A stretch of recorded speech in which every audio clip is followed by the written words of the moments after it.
अस्सलाम वालेकुम students, welcome back again. मैं मोहम्मद वकास हूँ, आपका केमिस्ट्री इंस्ट्रक्टर, और ये है आपका चैनल, मेरा यूट्यूब चैनल MWS केमिस्ट्री। आपको एक चीज़ मैं बताता चलूँ before I am going to start this lecture. पहले तो मेरा गला ख़राब है, दूसरा आप मुझे शायद बहुत कम जानते हैं, लेकिन जो ओल्ड सिलेबस वाले स्टूडेंट्स हैं वो मुझे बहुत अच्छी तरह से जानते हैं, क्योंकि जो ओल्ड सिलेबस था फर्स्ट ईयर केमिस्ट्री का उसमें भी न्यूमेरिकल प्रॉब्लम्स बहुत ज़्यादा थे, जिसको मैंने बहुत अच्छे से कवर करवाया, और आप लोगों के यानी जो स्टूडेंट्स थे उनके बहुत अच्छे जो थे उस पर रिमार्क्स थे, और बहुत अच्छे उन्होंने इस पर कमेंट्स भी किए, लाइक्स भी किए। अब जो फर्स्ट ईयर का न्यू सिलेबस है जो 2025 और 26 में फॉलो हो रहा है, 2026 में आपके एग्ज़ाम है यानी इस साल में, उसमें जो बहुत सारे चैप्टर्स हैं उनके मैंने न्यूमेरिकल्स करवाए। लाइक चैप्टर 4 था, जो भी थे जिनके न्यूमेरिकल्स है वो मैंने सारे छठे के करवाए। लेकिन आपके लिए फॉर्चुनेटली एंड मेरे लिए अनफॉर्चुनेटली वो एग्ज़ाम में नहीं आ रहे। जो पेयरिंग स्कीम है उस पर ऑलरेडी मैं वीडियो बना चुका हूँ, उसका लिंक मैं डिस्क्रिप्शन में दे देता हूँ, वो आप चेक कर सकते हैं। 2026 का जो एग्ज़ाम होने जा रहा है उसमें न्यूमेरिकल सिर्फ एक चैप्टर से आएंगे, that is only chapter number 9 which is acid base chemistry. Alright, तो एसिड बेस केमिस्ट्री में हमारे पास जो सैम्पल प्रॉब्लम्स हैं वो सिर्फ 4 हैं। 3 इसके एक्सरसाइज के न्यूमेरिकल्स हैं, और इसमें ढेरों सारे हमारे पास क्विक चेक्स हैं in the form of numerical problems. So हम इसको 3 हिस्सों में डिवाइड कर लेते हैं चैप्टर नंबर 9 को, क्योंकि न्यूमेरिकल इसी में से आना है। हम बाय द वे हम स्टार्ट करेंगे without consuming our time, because time is very important for you as me. जब हम ये वीडियो बना रहे हैं इसमें हम 4 सैम्पल प्रॉब्लम्स को कवर करेंगे, 1, 2, 3 एंड 4, 9.1, 9.2, 9.3 एंड 9.4। और इस चैप्टर के 3 न्यूमेरिकल्स हैं एक्सरसाइज के, वो हम अगली वीडियो में कवर करेंगे, और उससे अगली वीडियो में हम देखेंगे क्विक चेक्स को जिसमें भी न्यूमेरिकल्स हैं। तो बी स्टे विद मी और देखते हैं हम।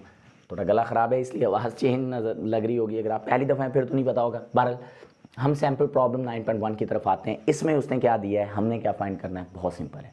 कहता है हमारे पास एक सोल्यूशन है, उसकी pH 9.1 है, 9.2 है, सॉरी 9.1 हमारी सैम्पल प्रॉब्लम है। वो कहता है KW फाइंड करो एट 25 डिग्री सेंटीग्रेड। तो हमें क्या करना है, हमें सबसे पहले देखना है KW जो है वो किसके बराबर होता है। ठीक है, KW is equal to 25 degree centigrade. जब हम टेम्परेचर चेंज करते हैं याद रखिएगा KW की वैल्यू भी चेंज होती है। That is equal to concentration of H positive ion with the product of concentration of OH negative ion, यानी इन दोनों के प्रोडक्ट के बराबर होता है हमारा KW। So first of all we have to calculate H positive ions concentration and then OH negative ions concentration, and we will put this all the two values in this equation, और finally हमारे पास हमारी KW की value आ जाएगी। Sir यहाँ पे तो pH given है, हाँ यस, तो pH से हम H पॉजिटिव आयंस निकाल सकते हैं। कैसे बताता हूँ, देखें एक चीज़ तो आपको पता होगी, जो हमारे पास pH होती है that is the negative logarithm of H positive ion concentration, है ना, and the POH is equal to the negative logarithm of OH negative ion concentration। ये तो आप सबको पता है। अब हमने करना क्या, करना ये है कि हमने अगर दोबारा से वापस H पॉजिटिव आयन कंसंट्रेशन को फाइंड करना है from pH, we have to just take antilog of this pH। Clear? So हमें क्या करना है, एंटी लोगैरिथम लेना है ऑफ pH, तो अल्टीमेटली हमारे पास H पॉजिटिव आयंस की कंसंट्रेशन आ जाएगी। ठीक है, तो वो कैसे होगी, ऐसे H positive ion is equal to, अब आपने यहाँ पे लिखना है 10। सर वाई 10 मैं बताता हूँ, आपने करना है कैलकुलेटर से, लेकिन यहाँ पे लिखना है एक दफ़ा माइनस pH। क्यों लिखा, ये जो कॉमन लोग होते हैं ना, इसकी बेस होती है 10। ठीक है, तो जब हम एंटायर यानी एंटी लॉग लेंगे तो आप 10 raise to power minus pH लिखेंगे। सर pH तो समझ आती माइनस, क्योंकि यहाँ पे लोगैरिथम के साथ माइनस। क्लियर है, तो ये आपने बात याद रखनी है। अब हमारे पास pH की जो वैल्यू है वो कितनी है, वो यहाँ पुट कर दें -9.2। सो हमारे पास आ जाएगी H पॉजिटिव आयन की कंसंट्रेशन। सर हमने कैलकुलेटर से कैसे करना है बताता हूँ। साइंटिफिक कैलकुलेटर होगा, आप सबसे पहले कैलकुलेटर पे दबा दोगे, शिफ्ट ऑन करके शिफ्ट दबाओगे, शिफ्ट दबाने के बाद आप लॉग दबाओगे, लॉग दबाने के बाद आप लॉग की वैल्यू पुट करोगे -9.2। So answer will comes out. इसके बाद आपका क्या आ जाएगा, आंसर, वो आपने लिख लेना है। मैं यहाँ से देख के लिख लेता हूँ, नकलें मार लेता हूँ, आपने नकलें नहीं मारनी। 6.3 × 10⁻⁻10। It's answer comes out 6.3 into 10⁻⁻10 and molar है जो कि कंसंट्रेशन के यूनिट मोलैरिटी मोलर होते हैं, तो ये आ गया हमारे पास। ठीक है, आई होप यू अंडरस्टैंड। इसी तरह हमने निकालनी है यहाँ पे अब क्या, अच्छा एक कमेंट आया था कि सर आप डस्टर ले लें, डस्टर भी ले सकता हूँ लेकिन डस्टर से सही से इरेज नहीं होता, कपड़ा जो है वो ज़्यादा बेहतर काम करता है। अच्छा खैर देखें जी, ये हमने निकाली। अब हमारे पास पीएच थी तो हमने एच पॉजिटिव आयंस कंसंट्रेशन निकाल ली, लेकिन हमारे पास पीओएच तो नहीं है। पीओएच होती तो हम ओएच नेगेटिव आयंस कंसंट्रेशन निकाल लेते। सर जी ये आपने कौन सी बात कर दी, हमें पता है पीएच प्लस पीओएच इन दोनों का सम 14 के इक्वल होता है 25 डिग्री सेंटीग्रेड। ठीक है, तो ये मैंने पुट किया। 9.2 हमारे पास पीएच की वैल्यू है, पीओएच हम फाइंड करना चाहते हैं बिकॉज इसके बाद हम इसमें से निकालेंगे O H negative ion concentration. So pOH will be equal to 14 minus 9.2. So answer will comes out I think 4.8. So just like this आप फिर अगेन एंटाई लॉग लोगे यानी एंटी लोगैरिथम लोगे आप of POH. So we will simply write is like this है ना, and 10 raised to power minus POH लिखेंगे और यहाँ पे 10 raised to power आएगी minus 4.8 and when you solve this by using calculator, so the value comes out as an answer वो होगी 1.6 into 10 raised to power minus 5. yes, और ये हमारे पास आ गई OH नेगेटिव आयंस की कंसंट्रेशन। हम इसको इक्वेशन नंबर 1 यहाँ पे पुट करेंगे। I hope you understand. आप इसका स्क्रीनशॉट करना चाहते हैं तो कर ले, मैं इरेज करने लगा। देखें यहाँ हम अब हमारे पास दोनों वैल्यूज़ आ चुकी हैं, यहाँ हम पुट कर देंगे दोनों वैल्यूज़ को। सो हमारे पास आंसर आ जाएगा। देखें KW की वैल्यू हम निकालना चाहते थे, एच पॉजिटिव आयन की कंसंट्रेशन हमारे पास है 6.3 into 10 raised to power minus 10 and then हमारे पास OH नेगेटिव आयन की कंसंट्रेशन इतनी है ना, और हमारे पास आपने करना क्या है 6.3 को इससे मल्टीप्लाई करना है, आंसर आएगा वो लिख लेना है 10.01 शायद आता है, वो 10.01 आएगा राउंड अबाउट दिस वन। अगर वो 9.98 इसके करीब करीब आ रहा है उसको 10 नहीं कंसीडर कर लेना, -10 है -5 है तो ये -15 हो जाएगी वैल्यू। ठीक है, अब ये प्रीफिक्स को सॉल्व करते हुए इस पॉइंट को मैं इस तरफ पीछे धकेलता हूँ तो 1 इंटू 10 raised to power क्या आएगा 14 आएगा। कानों में गई ना आवाज़, सो रहे थे बड़ा आप हैंड फ्री लगा के और आराम से तकिए लगा के बैठे हुए ना, इसलिए मैंने ऊंचा बोला ताकि आप अलर्ट हो जाए। So this is the final answer of our numerical problem या sample problem 9.1। Now we will move our second sample problem which is 9.2। मैं चाहूँगा ज़्यादा टाइम लगे ना, लेकिन लग रहा है ना जी स्टूडेंट्स 9.2। और अगर अभी आपको न्यूमेरिकल यानी सैम्पल प्रॉब्लम नंबर 9.1 समझ आ गया है तो वीडियो को लाइक ठोक दिया करें, ये फ्री ऑफ कॉस्ट है, इसके कोई पैसे नहीं हैं। जब आप वीडियो पूरी देख रहे होते हैं, लेक्चर पूरा देख रहे होते हैं, तो क्यों आप लाइक नहीं करते, क्यों कंजूसी करते हैं? क्या हो जाता है आपका लाइक करने से? क्या आपको ऐसा लगता है कि आपके एक लाइक करने से आपका कोई नुकसान हो जाएगा या मुझे को बहुत ज़्यादा फ़ायदा हो जाएगा? आपका कोई नुकसान नहीं होगा, दूसरे वाली बात आपकी ठीक है, तो मेरा फ़ायदा भी कर दें। बहुत शुक्रिया आपका, आपने लाइक कर दिया है। नेक्स्ट और इस वीडियो पे जो कम से कम लाइक का टारगेट है ना, कम से कम जब इसके व्यूज़ कम से कम 10,000 को क्रॉस कर जाएंगे और मुझे पूरा यकीन करेंगे तो फिर इसके लाइक 1,000 ज़रूर होने चाहिए। अगर नहीं होंगे तो फिर आपका एक लाइक ज़रूरी है। नेक्स्ट हम बात करेंगे 9.2 सैम्पल प्रॉब्लम की। वो कहता है हमारे पास आयोनिक प्रोडक्ट ऑफ वाटर यानी KW है 25 डिग्री सेंटीग्रेड यानी 25 डिग्री सेंटीग्रेड पे इसकी वैल्यू फिक्स है, कांस्टेंट होती है, वो दी हुई है 1.0 इंटू 10 raised to power -14। ये -14 आपको सही नज़र आना चाहिए, -14 और ये है एट 25 डिग्री सेंटीग्रेड। मैं पहले भी आपको बता चुका हूँ कि जब ये वैल्यू टेम्परेचर की चेंज होगी फिर KW भी चेंज होता है, अदरवाइज़ नहीं होता। जो H पॉजिटिव आयन की कंसनट्रेशन है ना, वो उसने बता दी है, वो है 10 raised to power -7, वो 1 से ही मल्टीप्लाई कर रहा है उसको। ठीक है, 1.0 इंटू 10 raised to power -7। ठीक है, ये हमारे पास इतनी इसकी कंसनट्रेशन है इन मोल्स। तो वो अब आपको क्या कह रहा है, वो कह रहा है आप OH नेगेटिव आयंस की कंसनट्रेशन भी फाइंड करो, आप इसकी pH भी फाइंड करो और आप इसकी POH भी फाइंड करो। तो नॉट अ बिग डील।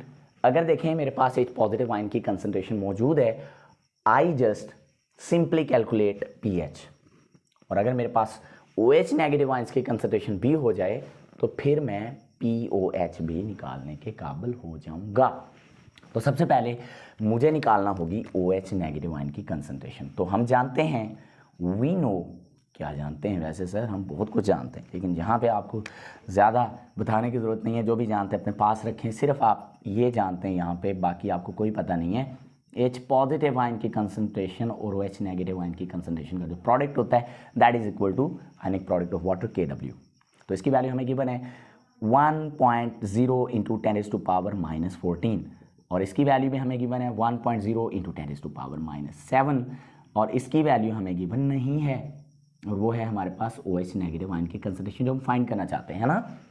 अब आप करोगे क्या, ये जो वैल्यू है इसको दूसरी तरफ ले जाओगे तो ये 1.0 into 10⁻⁻14 divided by 1.0 into 10⁻⁻7 which is equal to OH negative ions concentration. That's it, है ना। अब क्लियर है। अब आपने करना क्या है, देखें ये 1 से तो 1 का मतलब ना भी लिखें तो कोई मसला नहीं था।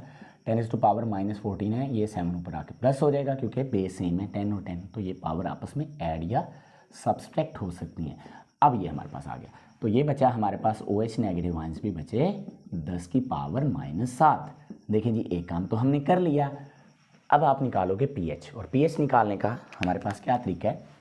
pH आपको पता है minus logarithm of H positive ion concentration, है ना। तो अब आप क्या करोगे, शाबाश, माइनस लॉग वो कैलकुलेटर से करना है, लेकिन आप सिंपली, मैं आपको एक बात बताऊं, 1 का जो लॉग होता है ना, ये देखें वैसे प्रॉपर तरीका तो ये है हम 1 भी पुट करें, लेकिन जो 1 का लॉग है वो सिफर होता है। 1 का अगर आप लॉग लेंगे वो 0 आएगा, ठीक है, विद बेस 10 जो कॉमन लॉग होता है। एक नेचुरल लॉग होता है ln, वो नहीं मैं बात कर रहा, हम LOG वाले लॉग की बात करें जिसकी बेस 10 होती है। तो अगर हम 1 का लॉग लेंगे वो तो 0 हो जाएगा, तो उसको लेने की ज़रूरत नहीं है। आप सिंपली लिखें माइनस लॉग ऑफ 10⁻⁻7। अब लॉग की ये प्रॉपर्टी होती है, पावर शुरू में आ जाती है, तो माइनस इंटू -7 इंटू लॉग 10, और याद रखिएगा लॉग 10 1 होता है क्योंकि इसकी बेस 10 होती है, तो 10 बेस वाले का लॉग 10 का ही लेंगे तो आंसर 1 आएगा, ठीक है। तो यहाँ पे +7 हो जाएगा और इसका आंसर 1। तो pH मेरे पास कितनी आ गई, 7। अब आपने POH निकालनी है तो इसके दो तरीके हैं, तो या तो आप ऐसे ही करेंगे कि अगर आप POH निकालना चाहते हैं आप लेंगे minus logarithm of OH negative ion concentration, वो भी इतनी है तो ऐसे ही आ जाएगी वो। दूसरा तरीका ये है जो हम प्रीवियस न्यूमेरिकल में कर चुके हैं कि आप pH प्लस, सर आप कितना बोल देते हैं, कितना बोलते हैं, मैं इतना ही बोलता हूँ, ठीक है। तो ये pH हमारे पास कितनी है, 7, POH हम निकालना चाहते हैं इज इक्वल टू 14, तो POH भी 7 ही आ जाएगी। इस फार्मूला, आप ये फार्मूला भी यूज़ कर सकते हैं और आप ये वाला फार्मूला भी यूज़ कर सकते हैं। तो आई रियली होप ये भी सैम्पल प्रॉब्लम आपको समझ आ गई। अब दूसरा लाइक नहीं बन सकता, इसलिए अब इसके बाद अगर आपको लगता है कि आपके फ्रेंड्स को इसकी ज़रूरत है तो उसके साथ अब शेयर कर दें। दूसरा काम प्लीज़ ये कर दें, अब मैं सब्सक्रिप्शन का आपको नहीं बोलूँगा, वो आप ना करें, I don't need any subscription. अगर आप मेरी वीडियो सिर्फ वॉच कर रहे हैं, लाइक कर रहे हैं, शेयर कर रहे हैं, मुझे बहुत अच्छा लग रहा है। और मुझे इससे भी ज़्यादा अच्छा ये लग रहा है कि आप मुझे बॉदर करते हुए, मुझ पे बिलीव करते हुए वीडियोस देखते हैं। Thank you. चलें जी, इसका आप स्क्रीनशॉट कर लें, आगे बढ़ूंगा मैं।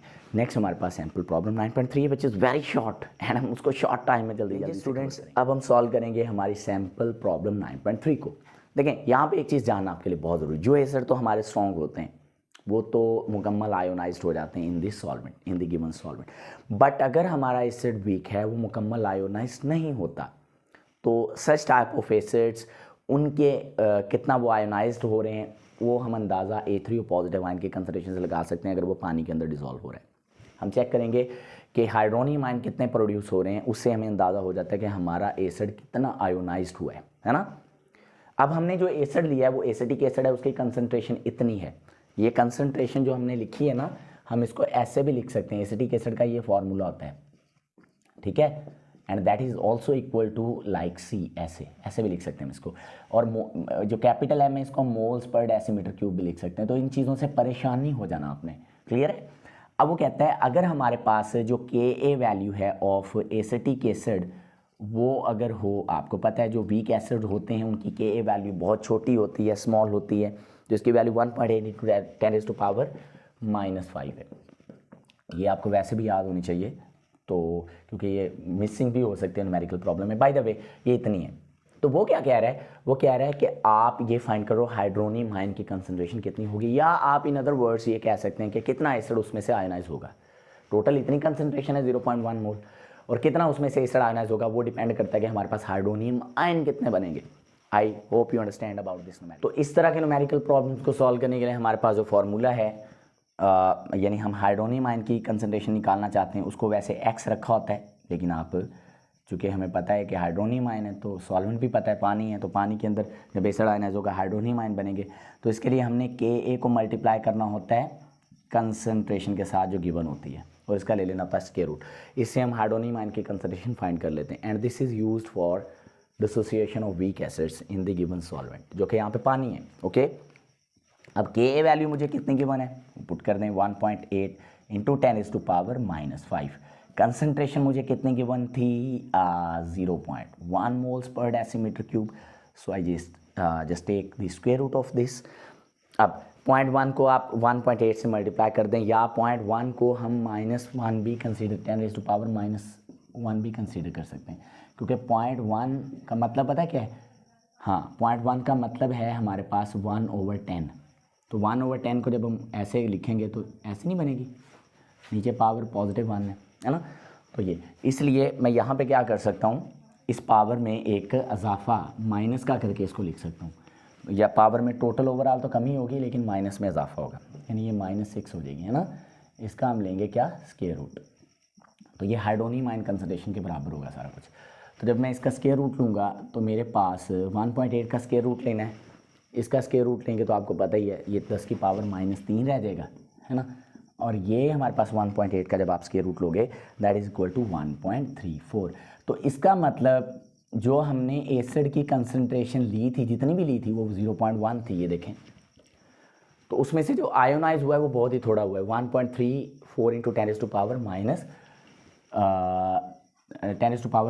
मोल्स, ठीक है, ये मोल्स पर डेसीमीटर क्यूब। अब अगर सर ये तो ज़्यादा हुआ है, ये देखें 1.34 है, नहीं अगर मैं इसको सॉल्व करूँ तो ये ऐसे आएगा 0.0, ये देखना हम किधर को जाएंगे, इधर को, 1 2 3, तो यहाँ पे 0 पॉइंट आएगा, सॉरी 0, तो ये बनेगा 0.00134, इतने मोलर होगा। तो देखें 0.1 लिया था हमने, इतना हमने लिया था, उसमें से आयोनाइज सिर्फ इतना हुआ है, और ये हमें यहाँ से पता चला है। मैं इसको दोबारा वैसे लिख देता हूँ, आप परेशानी ना हो जाइएगा। ये बेसिकली हमारे पास आंसर आ गया। ये रियली होप आपको ये न्यूमेरिकल प्रॉब्लम या सैम्पल प्रॉब्लम भी समझ आ गया होगा। अब हम नेक्स्ट मूव करेंगे हमारे आज के लेक्चर के आखिरी सैम्पल प्रॉब्लम की तरफ, जो कि है 9.4। तो चलें जल्दी से इसको मैं कर देता हूँ इरेज। आपने स्क्रीनशॉट कर लिया होगा, आपको समझ भी नहीं आई होगी। आ गई है, अच्छा वेरी गुड। चलें 9.4 की तरफ मूव करते हैं हम जल्दी से, विदाउट वेस्टिंग आवर टाइम। मैं ये चीज़ फिर मेंशन करना चाहूँगा, मुझे एक स्टूडेंट ने मैसेज किया, मुझे बड़ी हंसी आई, मैंने स्टाफ रूम में भी बताया बाकी टीचर्स को भी, कह रहा था कि सर आप डस्टर ले लें। तो यार ये डस्टर का ही काम कर रहा है, ये नहीं मेरे पास डस्टर लेने के पैसे नहीं है, मैं बहुत ज़्यादा कंजूस हूँ, ऐसा भी बिल्कुल भी नहीं है। वैसे तो मैं थोड़ा सा हूँ कंजूस, लेकिन इतना भी नहीं हूँ कि 20-30 रुपये का मैं डस्टर न लूँ। मैंने इतने पॉइंटर महंगे लिए हैं, मेरे पास ये मैंने माइक लगाया हुआ है, ठीक है, मैंने कब मैं आपको क्या बताऊँ यार, कैसी बातें करते हैं, ऐसे ना किया करो यार, हैं। अच्छा जी, नेक्स्ट हमारा जो सैम्पल प्रॉब्लम है that is related to solubility product. वो कहता है हमारे पास सॉल्युबिलिटी प्रोडक्ट COH2 का इतना है, आप उसकी सॉल्युबिलिटी फाइंड करें, ठीक है। So we have given solubility product यानी KSP of CaOH2 which is equal to कितना है वो है हमारे पास 6.5 इंटू 10⁻⁻6, 6.5 इंटू 10⁻⁻6 है इसका सॉल्युबिलिटी प्रोडक्ट। ये भी गिवन टेम्परेचर पे होता है, ठीक है। तो अब वो कह रहा है कि आप सॉल्युबिलिटी फाइंड करें। सॉल्युबिलिटी को अगर हम S से रिप्रेजेंट कर दें, ऑफ CaOH2, ये हमने फाइंड करनी है, ठीक है। So let me clear first के आपका जो ये फॉर्मूला होता है सॉल्युबिलिटी प्रोडक्ट का, है ना, ये कैसे बराबर आएगा, लेकिन उससे पहले आपको इक्वेशन लिखना होगी। वो क्या होगी, मैं बैलेंस करके लिखूंगा स्टोइकियोमेट्रिकली। कैल्शियम हाइड्रोक्साइड जब आयोनाइज होगा, है ना, जब ये आयोनाइज होगा तो इससे बनेगा Ca+2 प्लस में 2 हाइड्रोक्सिल आयंस, ठीक है। ये हमारे पास बैलेंस्ड इक्वेशन है। और सॉल्युबिलिटी प्रोडक्ट हमेशा उन सब्सटेंसेस की ली जाती है विच इज़ वेरी लीस्ट आयोनाइजेबल, बहुत कम आयोनाइज्ड होते हैं वो, ठीक है। इस पर अलग से मेरा एक लेक्चर मौजूद है। वैसे बहरहाल आपने पढ़ा होगा, सारा कुछ पता है आपको।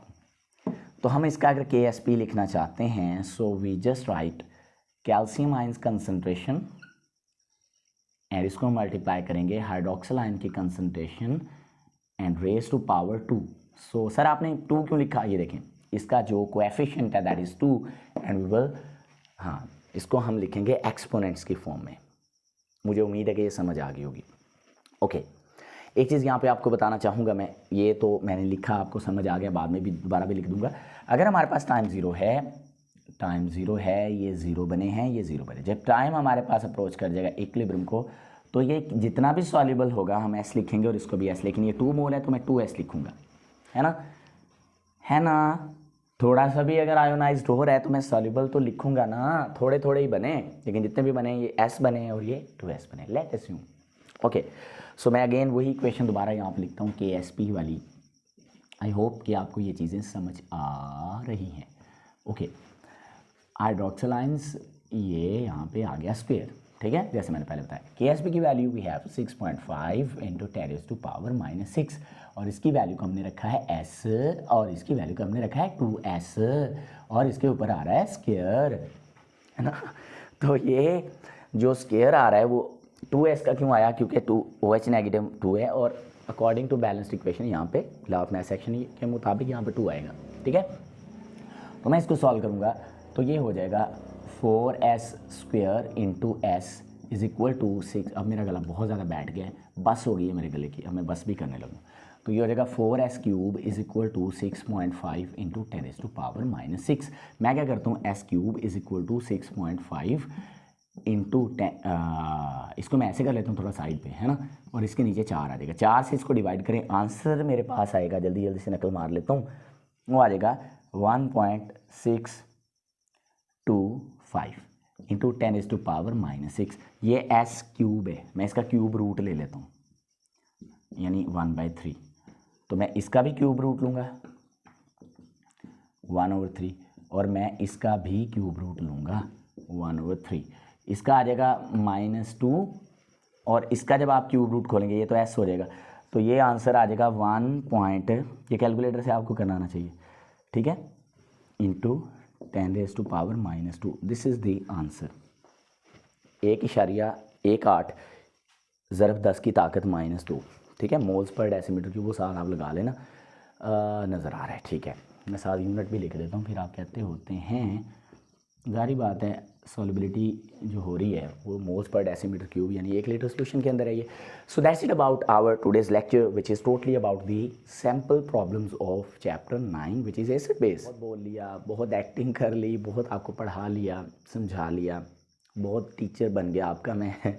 एंड पे मैं फिर आपको कहूँगा कि आप प्लीज़ इसको ज़रूर शेयर कीजिएगा, ठीक है। नेक्स्ट वीडियो में मिलते हैं, आपको मैं समझाऊँगा नेक्स्ट वीडियो में भला क्या, इसी चैप्टर के जो एक्सरसाइज के न्यूमेरिकल प्रॉब्लम्स हैं, ओनली 3, एंड देन आफ्टर हम उसके बाद हम क्विक चेक्स पे आएंगे।